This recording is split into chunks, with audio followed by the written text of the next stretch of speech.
My own department. Just me. Do I need a car? No, we can't just give you a car. This isn't The Price is Right.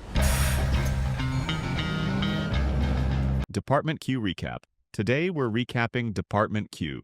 Department Q's first season opens with a brutal, disorienting tragedy. During what should have been a routine police response at Leith Park, Edinburgh detectives Carl Morck and James Hardy, alongside patrol officer Anderson, are ambushed by a masked gunman. Anderson is shot dead on the spot. Hardy is paralyzed, left broken in body and spirit, while Carl barely survives, deeply traumatized and riddled with guilt. Once respected as a top-rated detective, Carl returns to work damaged, haunted by what happened, and treated with cold indifference by his colleagues, many of whom already disliked him for his arrogance and aloofness. The shooting fractures not just his professional standing, but his personal life as well. Struggling with lingering trauma, resentment, and bottled-up rage, Carl finds himself relegated to a meaningless assignment. The Scottish government, eager to boost its dismal crime detection rates and score a PR victory, orders the creation of a special cold case unit. Carl's superior, Chief Superintendent Moira Jacobson, seeing an opportunity to divert resources for her own purposes, gives Carl the role, alone, in a derelict basement, buried under piles of unsolved files. Out of sight and out of mind. What Carl doesn't expect is that help will come from an unexpected source. Enter Akram Salim, a quiet, perceptive Syrian refugee working in a civilian role within the police force. A former policeman in his own country, Akram has his own burdens, but carries them with a calm and thoughtful demeanor that contrasts sharply with Carl's anger and abrasiveness. Without asking permission, Akram steadily inserts himself into Carl's work, reading through cold cases, absorbing details with the meticulous patience of a man who has nowhere else to place his sense of duty. It's Akram who brings Carl the department's first case of note, the disappearance of prosecutor Merritt Lingard, who vanished 4 years earlier along with her nonverbal brother William during a ferry ride to their childhood home on Isle of Mhòr. As Carl and Akram slowly dig into the case, Merritt's story begins to unfold in flashbacks. Merritt was a brilliant but increasingly troubled prosecutor who made her share of enemies. After she failed to convict Graham Finch for the murder of his wife, she started receiving death threats. At the time of her disappearance, Merritt was living with her brother William, whose disability resulted from a traumatic head injury, and they were cared for by their housekeeper, Claire Marsh.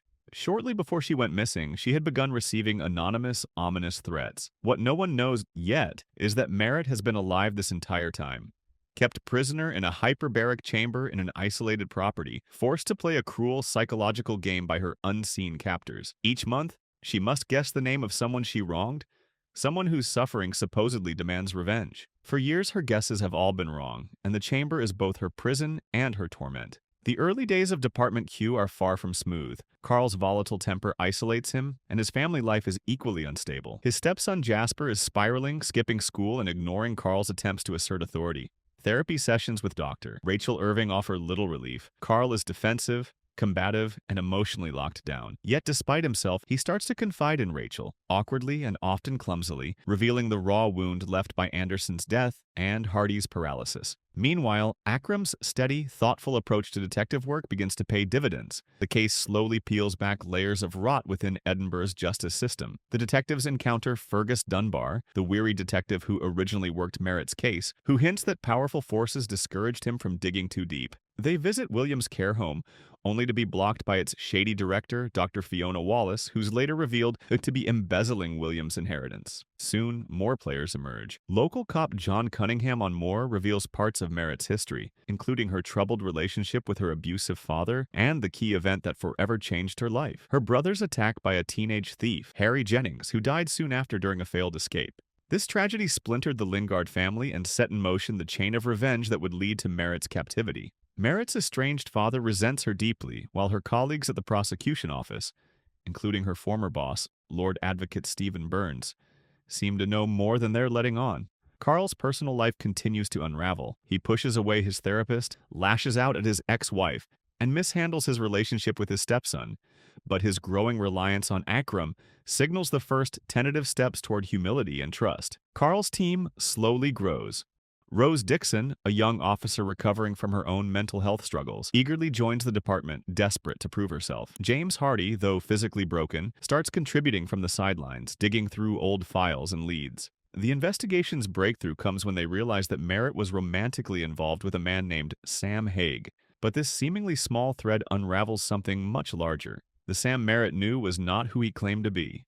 4 years earlier, after meeting Sam on the ferry, Merritt was abducted by two figures, a grandmotherly woman and a younger man in a distinctive cap. And the truth of their identities begins to rise. It turns out that Merritt's captors are Ailsa Jennings and her son Lyle, the surviving family of Harry Jennings, the boy who died trying to impress Merritt years ago. Lyle, who had already shown violent tendencies as a youth, had become obsessed with Merritt, blaming her for Harry's death and the ruin of their family.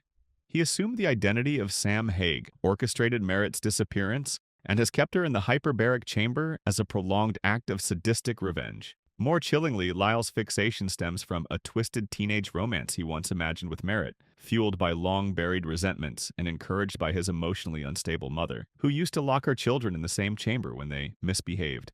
The entire operation has been fueled by a nightmarish, generational cycle of abuse, grief, and revenge. Meanwhile, Department Q's investigation uncovers the systemic corruption that helped bury Merritt's case. Burns, terrified of being exposed for his failure to prosecute Finch, had actively interfered in Merritt's work. Carl and Akram confront Finch directly, catching him in lies, but their efforts reveal a much darker picture of Edinburgh's elite protecting itself. Carl's increasing frustration leads to explosive confrontations, including physically assaulting one of Finch's henchmen, putting Department Q under more scrutiny. Parallel to this investigation, the Leith Park shooting that started Carl's fall from grace continues to loom large.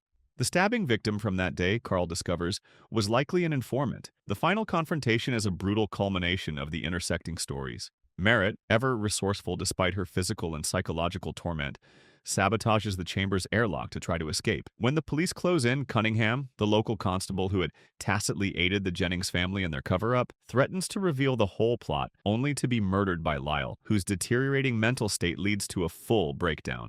Carl and Akram track Lyle and Ailsa to their property, discovering Cunningham's corpse and the chamber with Merritt barely alive inside. In a violent standoff, Carl is shot while protecting Akram, who finally kills Lyle, ending the torment at last. Ailsa, unwilling to face justice, takes her own life during a police raid on the ferry. In the aftermath, the team members begin to find shaky, tentative closure. Merritt is finally reunited with her brother, William. James Hardy begins rehabilitation and slowly regains his strength. Rose grows more confident in her investigative work. Akram, long kept at arm's length by the police bureaucracy due to his refugee status, is finally granted full detective status, thanks to Carl's blackmailing of Burns, who is forced to fund the department properly to keep his own complicity buried. For Carl, it's not victory exactly. The emotional scars from the Leith Park ambush, from his shattered personal relationships, and from the failures of the justice system remain etched in every line on his face. Yet for the first time in years, he feels connected to something larger than his own anger. Working with Akram, Rose, and James, Carl begins to believe in Department Q as something more than punishment, as a place where the lost can be found, the forgotten remembered, and justice, no matter how belated, finally served. As the season closes, unfinished threads still linger, particularly the deeper conspiracy surrounding Leith Park, hinting that this first major victory for Department Q is only the beginning. If you like this recap, don't forget to like, comment, and subscribe to Jaheheb for more. Until next time.